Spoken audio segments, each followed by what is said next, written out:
Segunda coisa que produz uma equipe acomodada é a equipe não ver futuro naquilo que ela faz.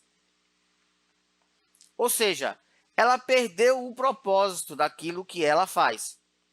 Então, se uma equipe trabalha produzindo caneta, uma caneta como essa aqui, por exemplo, e ela produz uma caneta como essa aqui, e ela não vê mais propósito nenhum em produzir essa caneta, isso aqui vai ser só um trabalho a mais para a equipe. Não vai ter uma razão, um porquê, um propósito maior. Isso acontece com todo ser humano. Qualquer ser humano que perdeu o propósito daquilo que faz, ele simplesmente se acomoda. Se acomoda. Uma esposa que perde o propósito de fazer o que faz para o marido, ela perde o divórcio. Perde o divórcio.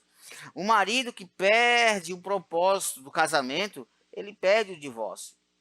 Filhos que perdem o propósito, não é, de morar com a família, eles saem de casa porque perderam o propósito. Eles fogem de casa. Eles não saem de casa. Eles fogem de casa porque certamente eles sairão de casa uma hora. Mas filhos que não veem mais propósito em casa, eles fogem de casa. Então, um animal qualquer, um cachorro, um gato, o pássaro, por exemplo, se ele perdeu o propósito dele de voar, ele morre. Se um peixe perdeu o propósito de nadar, ele mesmo se suicida, ele pula para fora da água e ele mesmo se suicida. Você já viu casos de peixe suicida? São aqueles peixes que estão no aquário e eles pulam do aquário justamente para se suicidar. Existem animais que têm esse comportamento. Eles perderam o propósito. O ser humano, quando ele perde o propósito de viver, de fazer o que ele faz, ele simplesmente abandona. E na empresa e na equipe é a mesma coisa.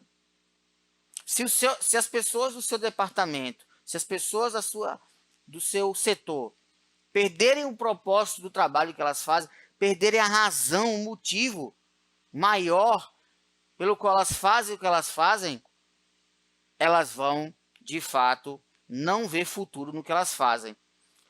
Daí, para se acomodar, é um estralar de dedo. Então, você tem que estar constantemente... O que fazer para evitar isso? A sua equipe tem que estar o tempo inteiro tendo uma visão de futuro. O líder, ele funciona como um farol na estrada escura para a equipe. O líder, ele mostra sempre um futuro iluminado para a equipe e a equipe está sempre indo em busca desse futuro. Por exemplo, o texto bíblico que trata de Moisés e o povo hebreu e a saída do Egito, lá no Antigo Testamento, mostra que o povo ele viu o propósito pelo qual Moisés convocou o povo a sair para o deserto rumo à terra de Canaã. Por quê? Porque aquele povo viu propósito naquilo que eles estavam fazendo. Tirar suas famílias dali e ir para o caminho que Moisés estava orientando rumo a Canaã. Moisés foi aquele líder que mostrou a visão. Então, um líder inspirador que faz a equipe crescer e ela não se acomodar é aquele que sabe vender uma visão. Que sabe vender uma visão. Então, não vê futuro no que faz. Se a equipe não enxergar mais propósito, acabou. Ela vai se acomodar. E é responsabilidade de quem? De quem? É responsabilidade da liderança. É responsabilidade, sim, de nós líderes. Estamos sempre vendendo uma visão de futuro. para as nossas equipes, até para que ela se sinta importante e complete o primeiro motivo aqui. Então, essa é a segunda causa das equipes ficarem acomodadas. Elas não veem futuro no que elas fazem.